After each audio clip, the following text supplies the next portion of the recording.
Thank you all. We appreciate the time here that you're about to spend with us today. I'm super excited about this opportunity to kind of host this GenAI workshop, lunch and learn, if you will.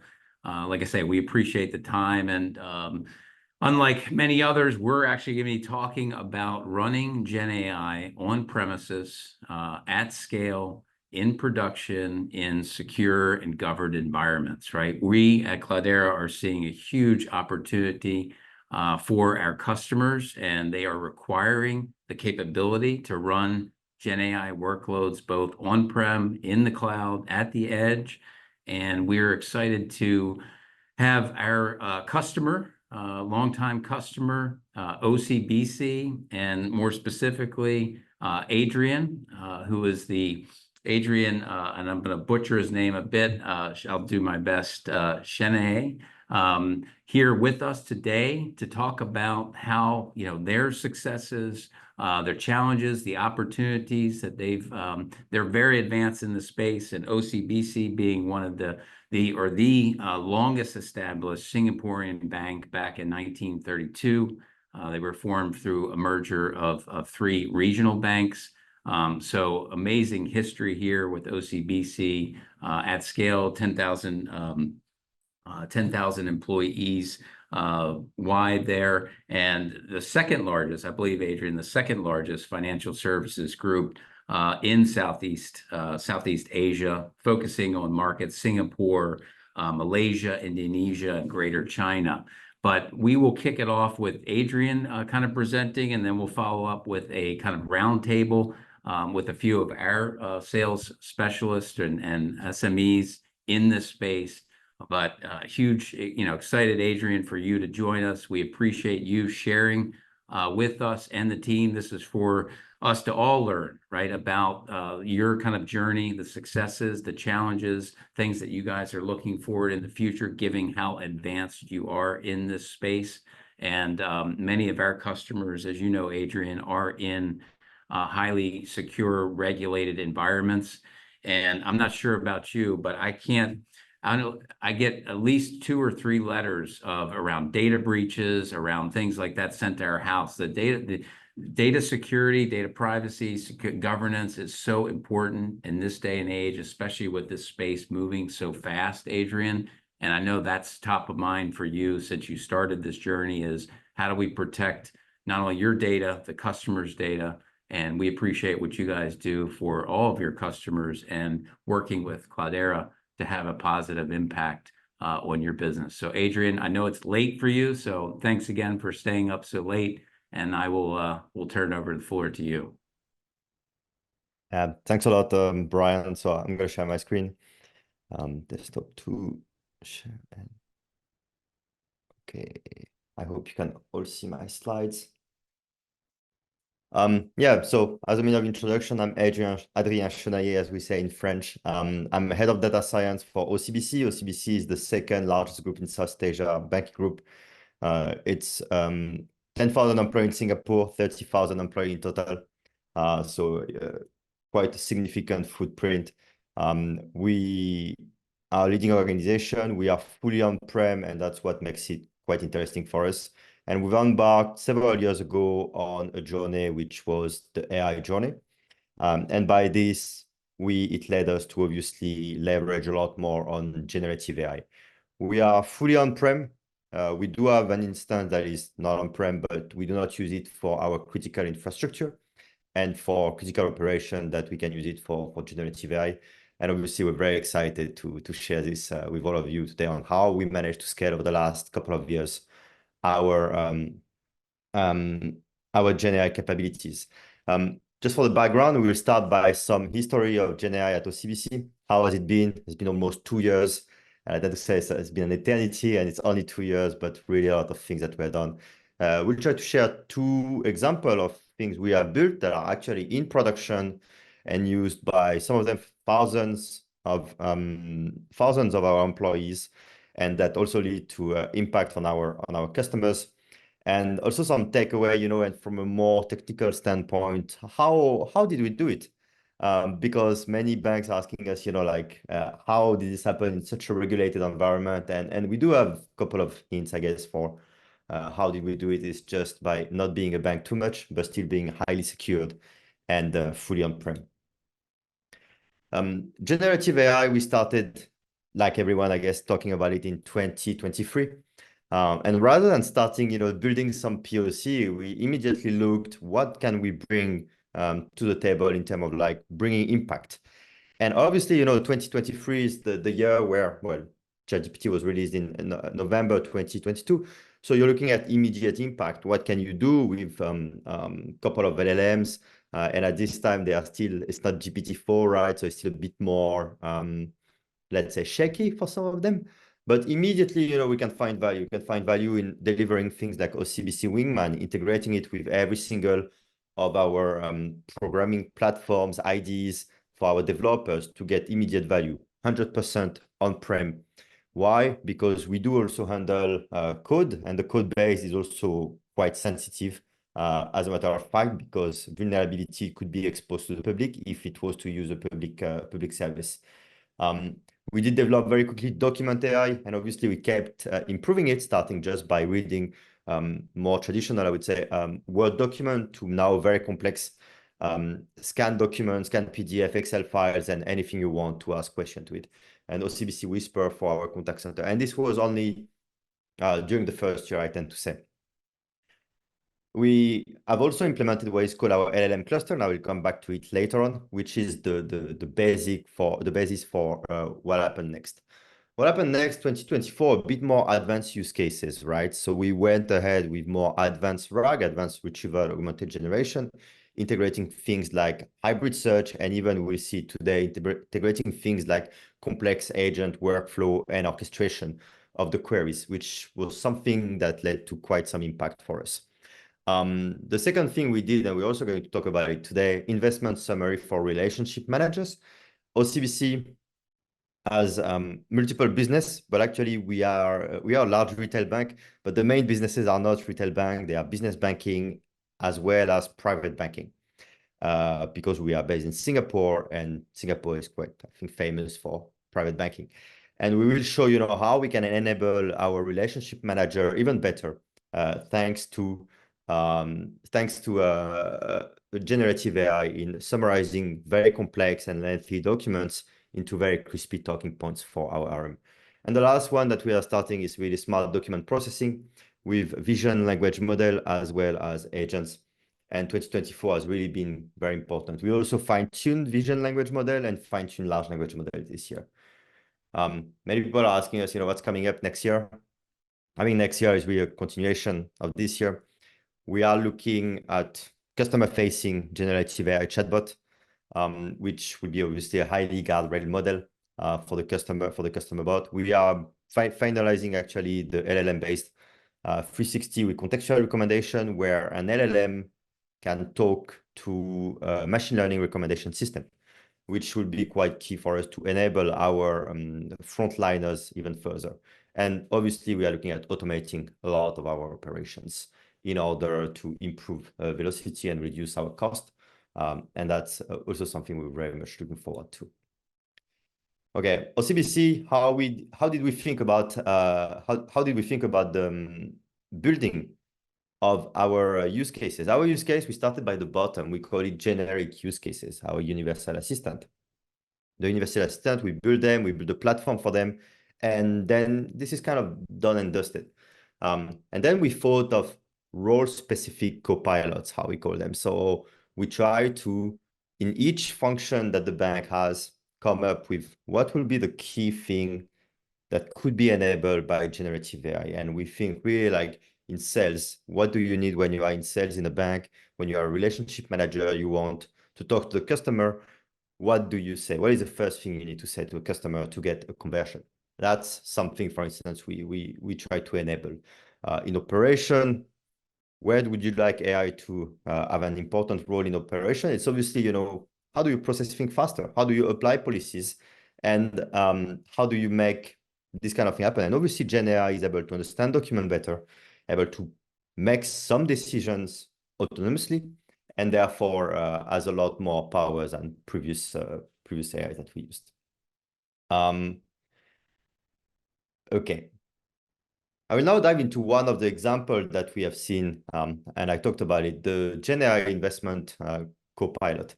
So for our business problem for this one is that, when you're a private banking relationship manager or premier banking, they typically handle a large part of the investment of our clients. And there's a lot of research out there, research from Morningstars, research from even Bloomberg, you can name it, many sources of information, and also our own internal sources of information. And it can get quite overwhelming and takes actually up to 1 or to 1.5 hours per day just to research what is a good investment for this client. And just because, sometimes this information is not in the right place, it's not in the same folder, it's in different folders, they have contradicting opinion about some stocks, it's not so easy for a relationship manager to actually understand, digest, and then make a meaningful recommendation for our customers. So what we did, we built Holmes, which is an investment copilot in order to reduce dramatically the research that our relationship managers are doing.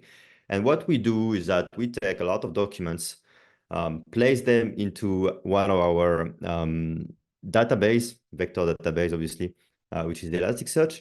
And then we leverage our on-prem large language model in order to make crisp talking point and investment outlook. If we go a bit more, in what does it look like, it would typically look like an ingestion and indexing pipeline. So we have complex documents. We need some kind of hierarchy, IC numbers, ingest them into our Elastic. We actually pre-compute the embedding on Cloudera machine learning because the embedding models are hosted on Cloudera machine learning as model on our GPU. And then we load them into Elastic for future retrieval. The second thing we do is that we need an orchestration as well as prompt engineering. Obviously, when you have so many documents and so many things you want out of this document, we're not just like asking, please make a summary of this document. It's a bit more complicated than this. So how we do it, we have obviously done quite some prompt engineering, several layers of retrieval, several layers of questions that then get concatenated and reformulated in order to make it extremely crisp for our end user. This last point is about serving framework. We need to serve this kind of we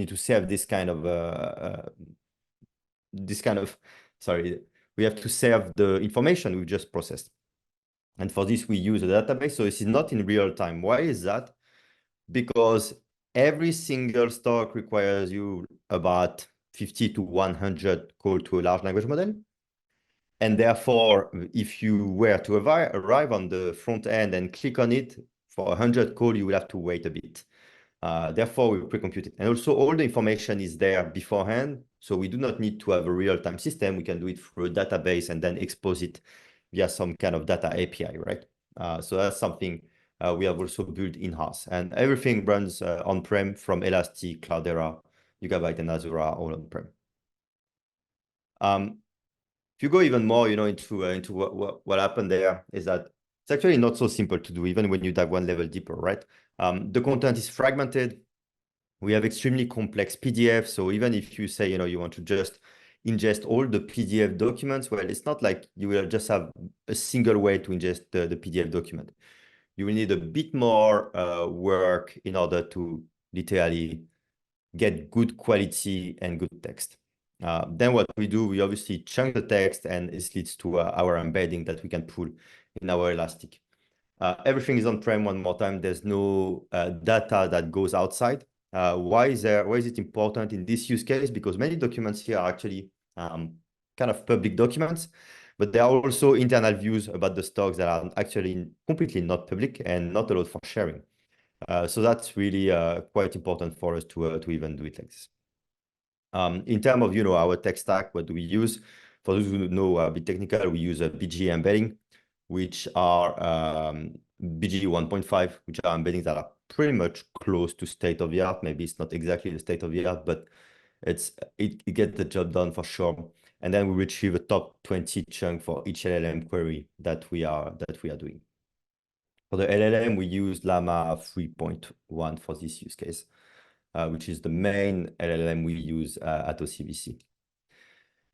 What does it look like? Actually, the good thing with LLM, and here the answer from the LLM will look quite bad to some of you, but actually it looks amazing because it is exactly formatted into a JSON file, which will be then directly displayed on the screen of our users, which actually reduce the work also of our engineering team because the LLM is able to, for instance, put this P at the start and some underline later on and go to the line. Then it enables even easier engineering for the front-end engineers that they don't even need to do it. And for Microsoft, we get very relevant information for the RM. And obviously, most RM will know that. That's Microsoft Corporation. But now imagine this for about, I think it's 2,000 plus stocks. And many of them in the US. Our RMs are based in Singapore and obviously are not necessarily so familiar with every company that are listed on the US stock exchange. So that's quite a big advantage. So it does give very crisp information, stock detail, what were the latest growth, current revenue, operating income, and information that we verify to be extremely accurate. We have a pipeline after this to verify the accuracy. Part of it is automated, another part is by hand.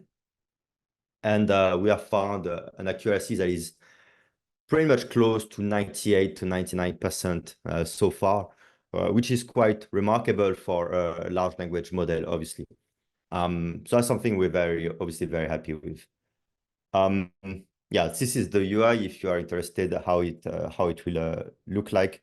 So we do have buy recommendation. The buy do not come from us, they come from something else. And the last thing we are adding is actually on the right-hand side. This is going to be a chatbot, which is also based on LLM, but that's more for next year, where we hope the relationship manager to be able to ask questions, for instance, hey, can you compare the profitability of Google versus Microsoft? And this is coming up next year. We're also very excited to bring it to our relationship managers.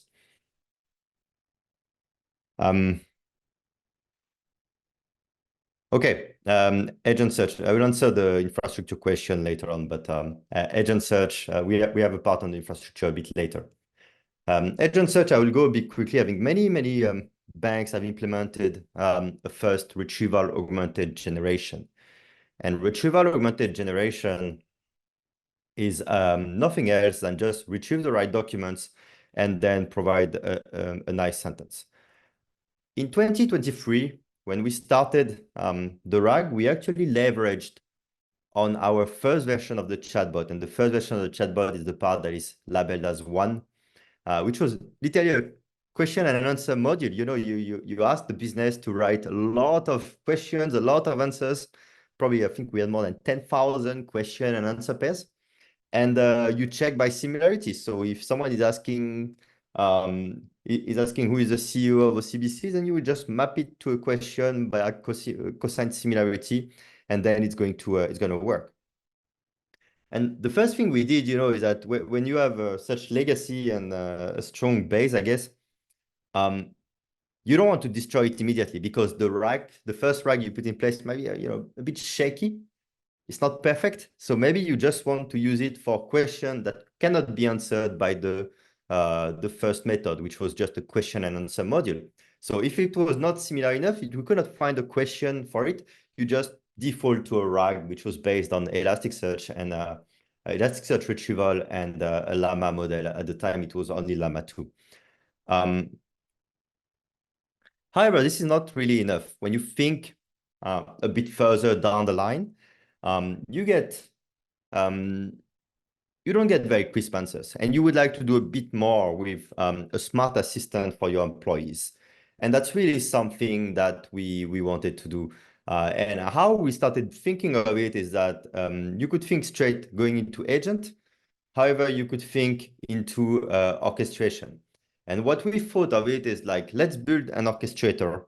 And this orchestrator will decide, which of the module that we give it is very appropriate in order to give the best answer if you want. So we built an orchestrator, and this is an LLM base that also has pre and post processing.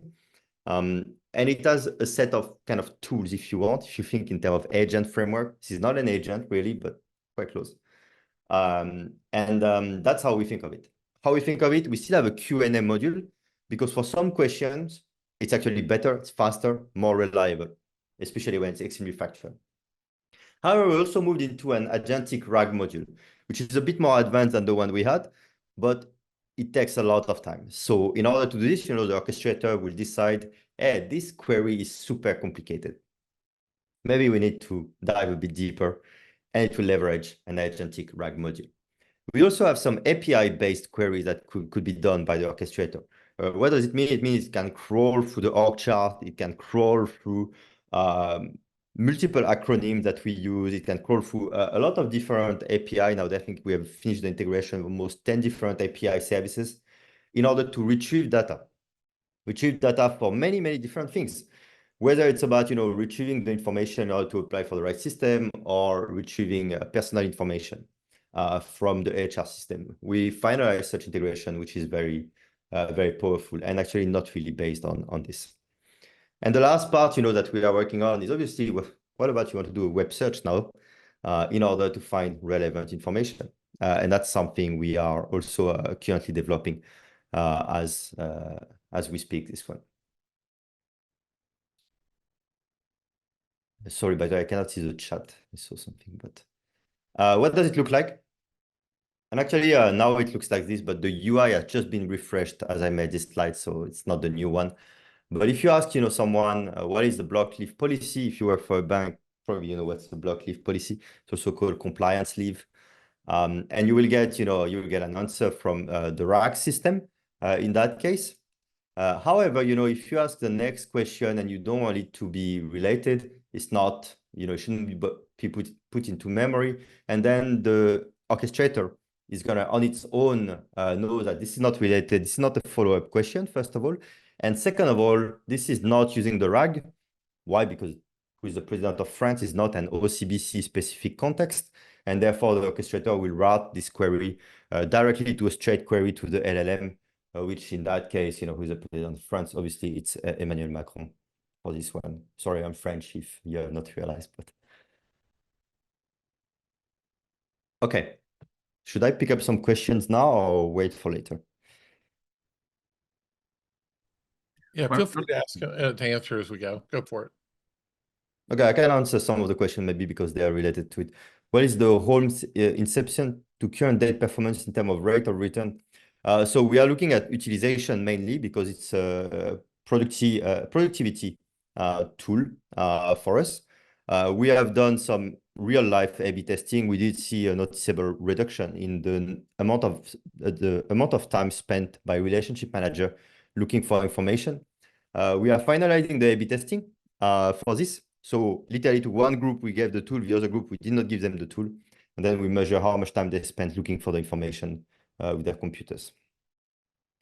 Do you verify RAG-generated answers to novel questions and add them to the Q&A dataset? No, we're not doing this for the internal chatbot. But for the external one, we are planning on using some kind of RAG to generate new question and answers. The external chatbot is not a RAG system, it's a traditional bot. But we will do it. So no, we're not doing this yet. How can generative AI enhance current capability? I'm not sure that's relevant to this presentation. I can pick it at the end of the presentation. You can skip that one. Yeah. Okay. Okay, I'll continue to it. We are fully on-prem one more time. There is no access to the information except when I say we are doing a web search. And then that's very controlled. Okay, so when we did the first use cases, we obviously had to keep in mind, this is going to grow fast, potentially. And it did grow fast. We have about 20 plus generative AI application in production. I think we process about 75 million words per day, about 600 hours of code transcribed every day, and 1,200 daily active users and 5,000 indirect. And all this is managed on a GPU cluster in production of, what do we have? 16 H100 and I think 6 A100. So it's not a massive cluster that you would expect. Why is that? Because we started, from the fundamental, the building blocks that we want to have. And the building blocks for the internal service that we have is that, first of all, we want reusability in what we are doing. You cannot just have one LLM per application. It's never going to work. It's too expensive. So first thing we built, LLM as a service endpoints. And now if you think, Cloudera is onboarding on NIMs together with NVIDIA, but when we started this project, there was no NIMs actually. So we had to literally rebuild everything that is in the NIMs now actually were built internally at this time. And it's highly standardized way of managing our infrastructure, and it's only managed by one person. So you don't need we don't need 20 people to do this. It's managed centrally for all the application with authentication, OpenAI compatible endpoints, so that it can be compatible with all the external framework, LangChain, LangGraph, you name it, yeah. We have model registry, of course, standard way to bring in the models overnight when we have a new Llama version, for instance, and then deploy it almost the day after. So we are able to swipe in and out the models almost as much as we want, as long as they don't pose any kind of security risk. We did think about, which framework do we need in order to bring in new capability, orchestration, agent. And we did not, on this one, we did not really do any kind of strong decisions. We just say, we should have the capability to bring in any new framework as it comes in, because that's important to be innovative and not be locked up into a single framework. Obviously, you need the vector database. I mean, no need to say this one, I guess. We were lucky. We already had Elastic, and therefore we went with Elastic. We developed common set of guardrails. I think it also answers one of the questions. So we have a central library of guardrails that can be applied to the output of an LLM, whether it's checking on toxicity, checking on out-of-context detection. We are publishing a paper tomorrow on out-of-context detection and how did we do it and how did we centralize the service. I think it's already available on archive. And tomorrow we are doing the public release. And obviously a standard way of deploying things, everything on Cloudera machine learning. And this whole ball for the model, but also then for the application you are deploying on top of the model, which is obviously crucial in order to go fast. What does it look like? It looks like this. Nothing should be unexpected. I think I just explained all the components, but we're really, going from the right to the left. You move from your model registry, your endpoints, all the GenAI app you want to build that can interact with guardrail, and then everything served efficiently. We use Ray7 obviously on Cloudera machine learning and our GPU. And then we have integration either via APIs or, like I mentioned, via data APIs where we would write the results. Yeah. If we dive a bit more, because I mentioned this service, LLM as an endpoint, which is very much like the NIM that were developed later on together with NVIDIA. We actually developed almost the same, except that we have about, I think we have 9 generative AI model in production, at least that are used in the context of generative AI model. Therefore, we build what we call our LLM cluster. It's a very bad name because now there's no longer only LLM. We have also vision language model. We have embedding model and others. But what it enables us to do is that we have this piece of infrastructure that is gathering all our 16 H100 together. It creates a single node in Ray, and then we are able to swap the model in and out, depending on which one do we need, which one we are currently working on, which one has highest demand. Maybe in the middle of the night, you need a lot of vision language model because we are doing some document parsing, and then we will have auto scaling on this. And maybe we will need it less during the day. And that's really how we have envisioned this LLM cluster and LLM as a service that is centrally managed and not done by every single team. And we also can handle migration. If the system prompt change in the new version of the model, it will be updated for every single application at OCBC at the same time when we are migrating. Yeah, actually, we did, at the very start, we did do some analysis. Should we go straight to the cloud, or should we try to deploy our own LLM? Because the reality is that there's a learning curve in deploying your own LLM. It's quite not difficult, but there's still a learning curve, and you will learn a lot along the way. But to be realistic, we are a bank, and I often make the joke like we bring in the first version of Llama in 3 days on our GPU. The whitelisting of the API for an Azure endpoint on the Microsoft clouds took 8 months. That's the reality. So 3 days versus 8 months. That's why we could move faster. And when we did some costing for example, speech to text, we did the analysis. I did not do this analysis, by the way. This is coming from other people in the bank. And we looked at it at what are the external solutions. You can call OpenAI Whisper directly. And it costs about 60,000 a year. So it's actually cheaper than our GPU. But then when we tested the on-cloud version, turns out that 60,000 is not the only thing you need. This is only the API cost. And when you were dealing with audio recording, the size gets very big very fast. And therefore, the total cost ended up more than $500,000. And commercial solutions, which I will not name which one, were quoting us about, anywhere in the $1 million in order to do the same work. On-prem, we have 2 GPU, so it's half a node, we call it, and it's 9 hours per night. So we look at it at maximum 200 of total cost of ownership. And fun fact, for speech to text, we put it in production like more than a year ago, and I think we haven't even touched the code a single time. So it's actually extremely reliable and run very smoothly for the past year and a half. For the LLM, we did the same analysis. Actually, we also do see that there's not so much cost on the OpenAI. The real issue we had was really the rest of the bill that you have to pay. And the main point for us was really the security and explainability.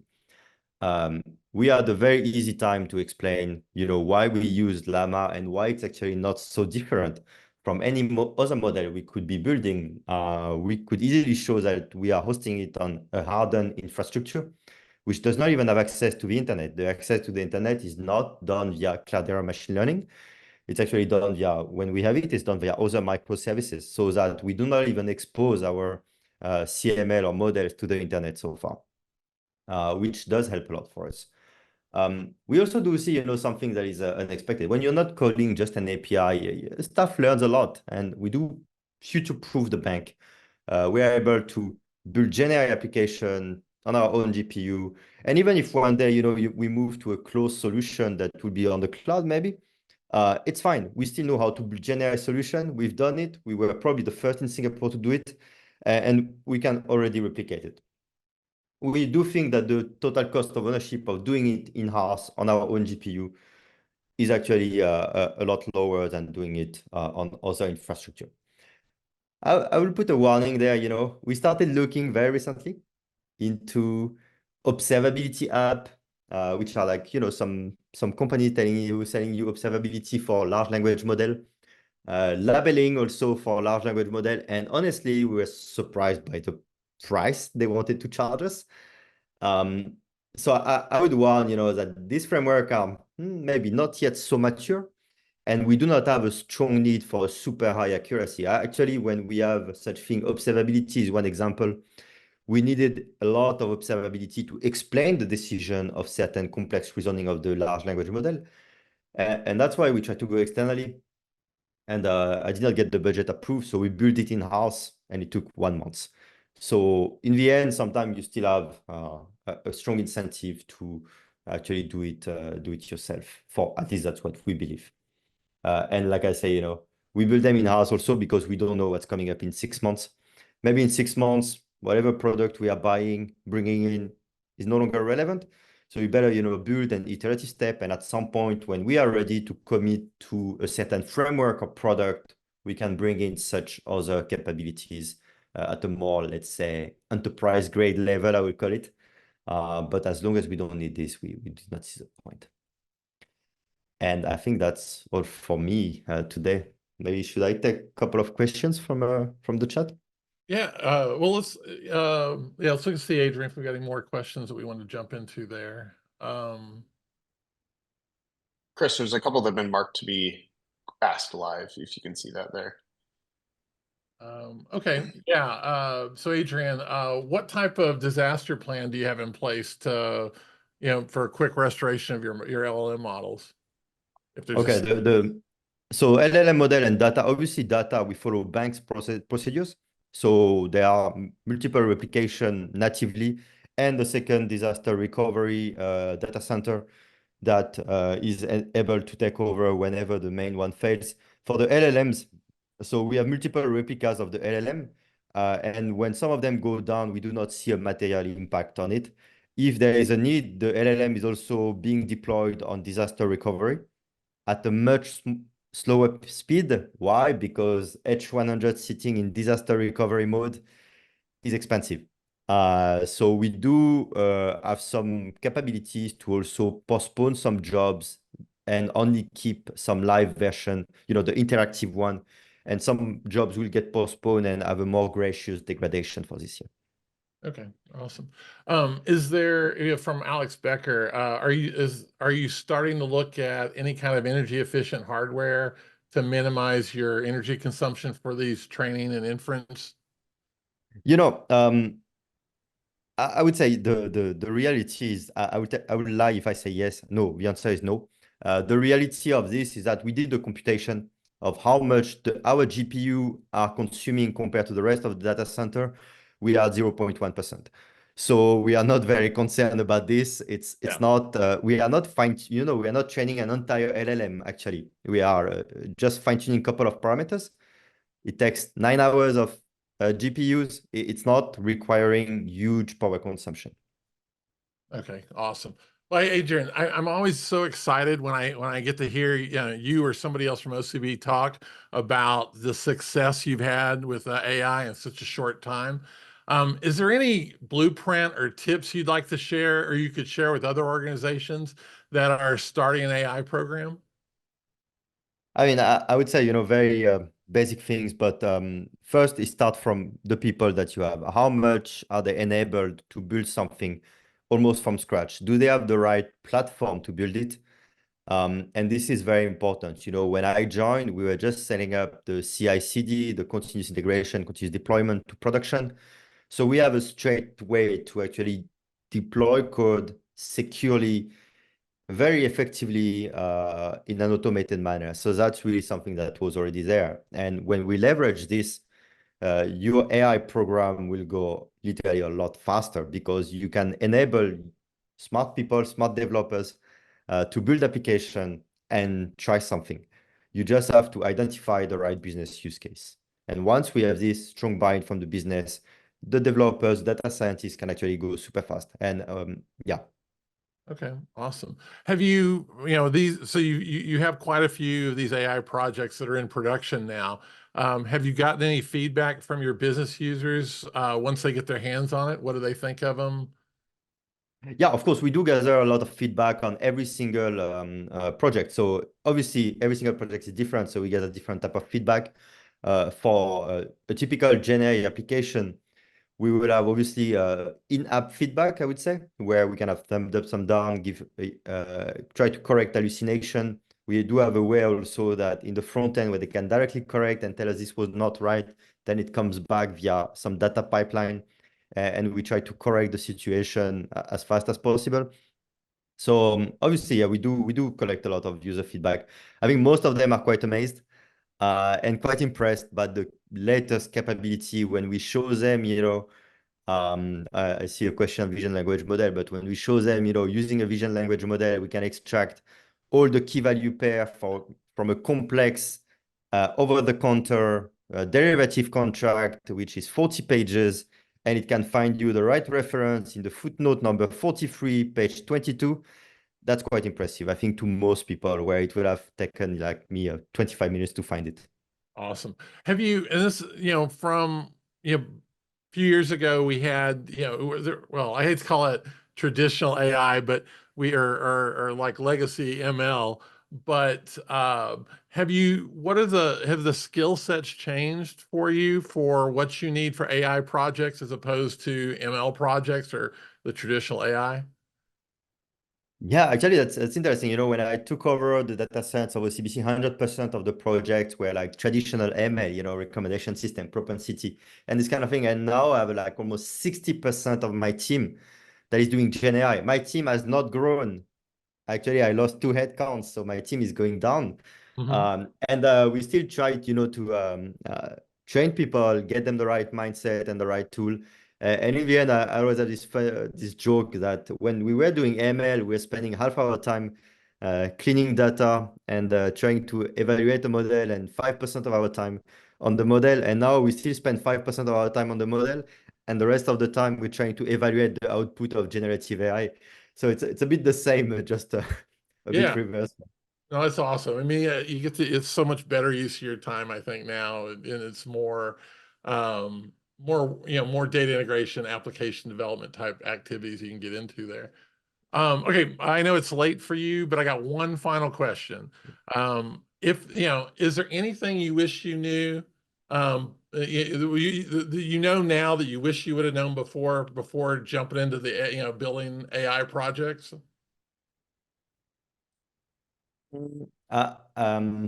Wish I would have known. Actually, maybe one thing would have checked maybe is align a lot more with the business and understand their project a lot deeper than what I was doing with traditional AI.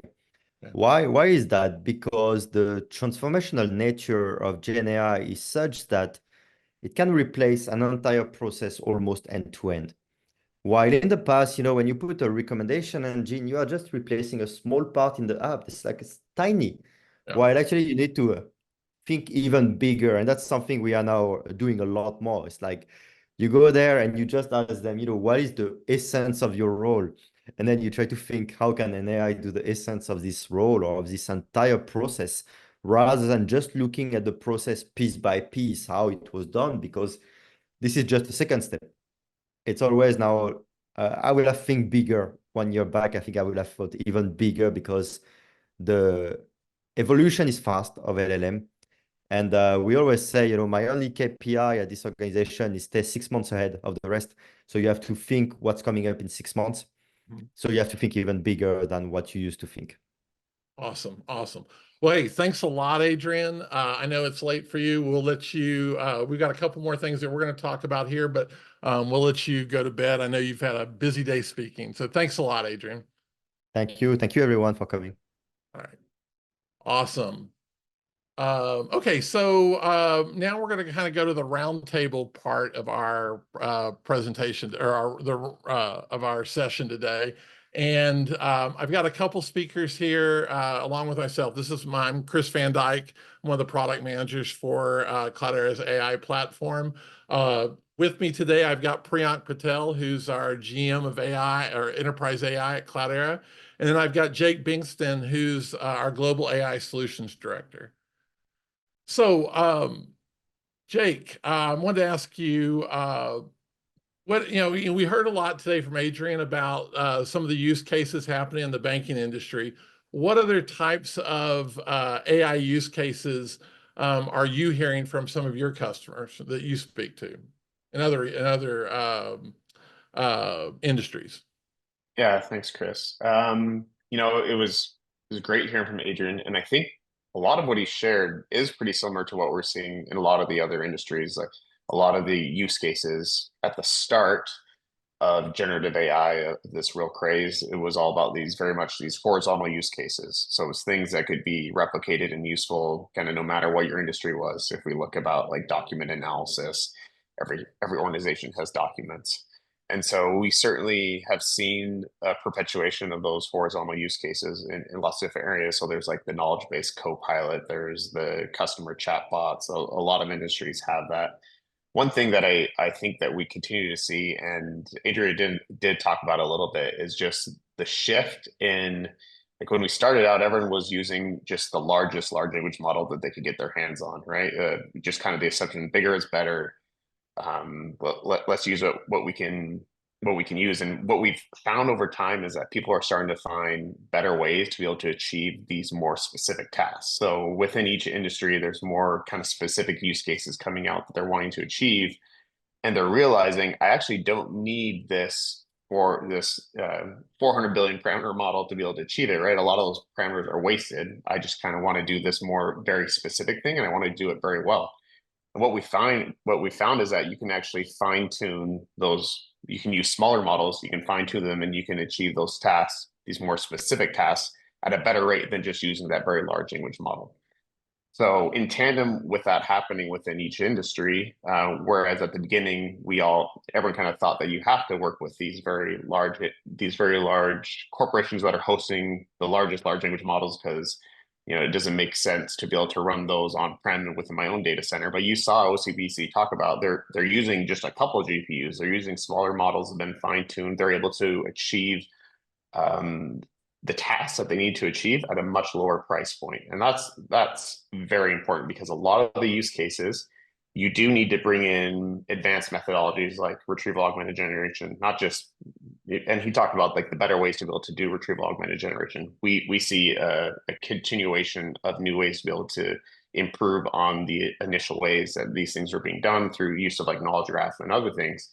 But it all requires highly proprietary documents that can't go out and live in the public cloud. So that the fact that we can achieve this in a lower computational requirement allows us to be able to move on-prem, to be able to achieve a lot of these use cases that kind of at the start were getting blocked a little bit. So we see that in every industry. Every industry has data that is regulated, that can't just go anywhere, that they have to think about how is that data being used, depending on your region too. There's government requirements, like EU has the AI Act in Europe, and so they have to be able to track what data is being used for what predictions. That data can't be listed publicly. We have to be able to reproduce that. So kind of all that has really lent itself to the data center really being back for these use cases. We've heard NVIDIA talk about that, Jensen talk about that, and that's what I continue to see across the industries. Awesome. Okay, well, let's. So we also have Priyank here, and Priyank, one of the things we heard a lot of what OCBC's been doing, and how they've evolved as they've started to tackle these AI projects. Can you tell us a little bit about how is Cloudera working to support our customers that are deploying AI at scale on-prem? Yep. Thank you, Chris. I mean, of course, we've been working as you know with Adrien's team at OCBC for several years, right? And I think when it comes to supporting the AI initiatives, one of the things that we do from the Cloudera perspective is to focus on that layer of the platform that Adrien and teams such as Adrien's need from providers such as us, or from a technology platform such as Cloudera. We obviously, Adrien and many other organizations trust Cloudera to manage large amounts of business sensitive data. When it comes to running compute related to AI, whether it is training, tuning of models, or deploying and serving of models and applications, we think of the middle layer of this platform. We call it the Cloudera AI platform for private AI. Private being a key concern. If you heard Adrien, he was talking about, security and privacy are key concerns. It is oftentimes drastically easier for A, within the organization, and B, in his case, with regulators, to explain that they are able to run this completely privately within either in their premises, or even if they run it in the public cloud infrastructure, they're running it within the perimeter of what is within their control of infrastructure. The Cloudera services around this, as you see on the screen, thank you for sharing that, Chris, is around our workbench, which is our development environment. It's an opinionated environment with both high code options of of notebooks and what Cloudera calls as AMPs, as well as low code options for drag and drop building of some of the most common patterns on AI, including RAG, including fine tuning of models. And then as we move forward into agentic approaches to build them fast for all those bespoke use cases that each one of our customers have. But then coming to the point of TCO, and Adrien touched upon this also beautifully, which is the overall cost advantages are not just about the number of token estimation and the price of that in a SaaS in a SaaS endpoint, but also the other pieces around monitoring, around scaling, around security and governance that you need to add up, and those add up once you put it together in an environment where you're just starting out with without taking a long-term TCO approach. That's where we focus on our production side service, which is called the Cloudera AI Inference, where we partnered with NVIDIA to deploy and run NVIDIA NIMs, or NeMo inference, NVIDIA inference microservices, which are basically significant throughput and performance optimized models that are available with software work that NVIDIA does, and optimizes and leverages the underlying infrastructure, whether it's on-prem GPUs or even in the cloud infrastructure that is being rented out by customers, right? And this is how we see our Cloudera's layer. The Cloudera AI is the platform to build and run your private AI, and we think that the need to make AI more within control of each one of the organizations or each one of our customers is going to only increase. You don't want to take something so core and ship it out into several SaaS services or models that you have no control over, particularly when such a thriving amount of innovation is being done in the open source community. Very good, very good. So I know we're kind of hitting to the bottom of our time. From the audience, do we have any more questions that you'd like to ask any of our panelists today?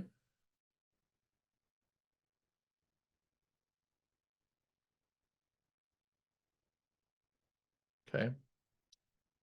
All right. Well, thank you very much, everybody, for joining the call, and getting to hear OCBC tell a little bit about their AI journey, and then from a Cloudera perspective, get to see kind of what we're seeing from other customers and how we're delivering a platform that enables our customers to tackle these AI projects and tackle them at scale, be able to host these models internally in their own, close to their data, because we know that data has gravity, and you want to have your models with your, close to your data, so that you can have the best responses for within your applications. Click back over. And so for any of you that are not Cloudera customers today, if you'd like to take advantage, Cloudera has a 5-day trial. You can take a picture of that QR code and get access to the trial. And we've got a few different trials that are available, and from our AI to our streaming data distribution, and also our open data lakehouse. So we're excited to share these with you, and we'd love to have you try them out and give us feedback. And Chris, I'll say that generative AI one, so you have the ability to use AMPs, which are pre-built prototypes. So you can get a feel for what it would be like to build a generative AI use case directly within Cloudera. You can see the features that would be used for it. You can see how easy it is to get up and running with like a front-end application that's hosted directly within that AI workbench, and be able to see models being hosted and run. So I'd highly recommend, if the things you found here were interesting, you want to find out how we build and support generative AI use cases, take advantage of this 5-day trial, that generative AI one, and would be a lot of value for you. Awesome. Yeah, Jake, just to mention, and Cloudera has different AI fast start packages, right? The whole thing is, hey, how do we get speed to value? I think Adrien did a great job just kind of outlining how they're leveraging, kind of Cloudera machine learning in order to bring 20 applications in production at scale with security and governance built in. I'm not sure if you guys are seeing this, but we're seeing a major shift, I would say, over the last 6 to 9 months, for companies needing or requiring the ability to run GenAI workloads on-prem, just as Adrien mentioned, from a control perspective, from a security and cost perspective, and being able to bring those models to the underlying data. So if you're not having these discussions, we're having these discussions at very high levels with executives at customers and prospects, because as GenAI has been so disruptive, it's also disrupting data strategy as a whole, and significant investments in private cloud, in data center. You talked to NVIDIA.